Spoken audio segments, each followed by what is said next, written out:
Conservative সরকার ব্রিটেনের অর্থনীতির অবস্থা এমন একটি খাদে ফেলে গিয়েছেন, ব্রিটেন এখন চেষ্টা করছে অনেক সেবা যেগুলো আগে বিনামূল্যে দেওয়া হতো সেই সেবাগুলোকে চার্জের আওতায় নিয়ে এসে অর্থনৈতিকভাবে যাতে আবারও তারা যেই তাদের যে শক্তি হারিয়েছে সেই শক্তিটা যাতে পুনরুদ্ধার করতে পারে।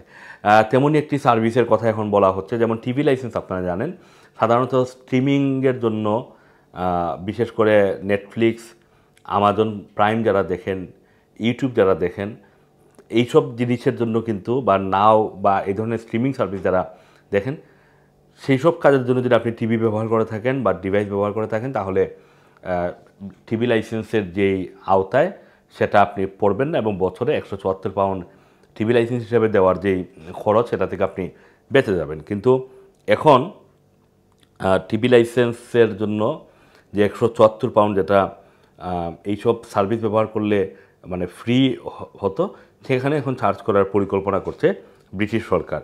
ব্লুমবার্গের প্রতিবেদনে বলা হয়েছে যে এই পদক্ষেপটি সরকারি সম্প্রচারকে অর্থায়নের পদ্ধতি পরিবর্তনের অংশ হিসাবে বিবেচনা করা হচ্ছে এবং 2024 সালের এপ্রিল থেকে টিভি লাইসেন্স ফি নির্ধারণ করা হয়েছে প্রতি বছর 169 পাউন্ড 50 পেন্স, যা প্রতি মাসে প্রায় 14 পাউন্ড ডাইরেক্ট ডেবিটের মাধ্যমে পরিশোধ করতে হয়। এবং তথ্যসূত্র থেকে জানা গেছে যে আগামী বছর এই ফিস বাড়ি 174 পাউন্ড 50 পেন্স করা হবে। এই এপ্রিল থেকে এটা বেড়ে যাবে।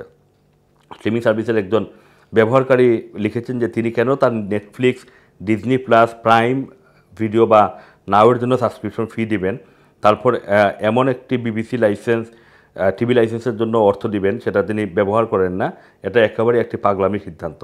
আরেকজন সোশ্যাল মিডিয়ায় লিখেছেন যে তিনি তার নেটফ্লিক্স অ্যাকাউন্টটি বাতিল করে ফেলবেন। তিনি টিভি লাইসেন্স ফি দেন না কারণ সরাসরি সম্প্রচার অথবা বিবিসির যে অনুষ্ঠানগুলো সেগুলো তিনি দেখেন না। কিন্তু এখন যদি এইসব স্ট্রিমিং সার্ভিস ব্যবহার করার কারণে আলাদাভাবে টিভি লাইসেন্সের জন্য প্রতি মাসে টাকা পে করতে হয়, তাহলে তিনি দরকার হলে টিভি দেখাই মানে এই যে স্ট্রিমিং সার্ভিসগুলো দেখাই বন্ধ করে দিবেন। লেবার পার্টির মন্ত্রী বা মন্ত্রিসভার সদস্য লিসা নেন্ডি বলেছেন যে সরকার বিবিসিকে সাধারণ করের মাধ্যমে অর্থায়ন করার কথা বিবেচনা করছে না। উল্লেখ্য, যুক্তরাজ্যে টিভি লাইসেন্স একটি আইনগত প্রয়োজন। যদি কেউ চ্যানেলে টিভি সরাসরি দেখেন অথবা রেকর্ড করে থাকেন তাহলে নির্দিষ্ট পরিমাণ অর্থ বাৎসরিক ফি প্রদান করতে হয়। তো এখন এই যে স্ট্রিমিং সার্ভিসগুলো উপরেও যদি এখন ব্রিটিশ সরকার এই টিভি লাইসেন্স ফি আরোপ করে, তাহলে সেই ক্ষেত্রে এই স্ট্রিমিং সার্ভিসগুলো ব্যবহারকারীর সংখ্যা অনেকটাই কমে যাবে বলে মনে করছেন বিশেষজ্ঞরা।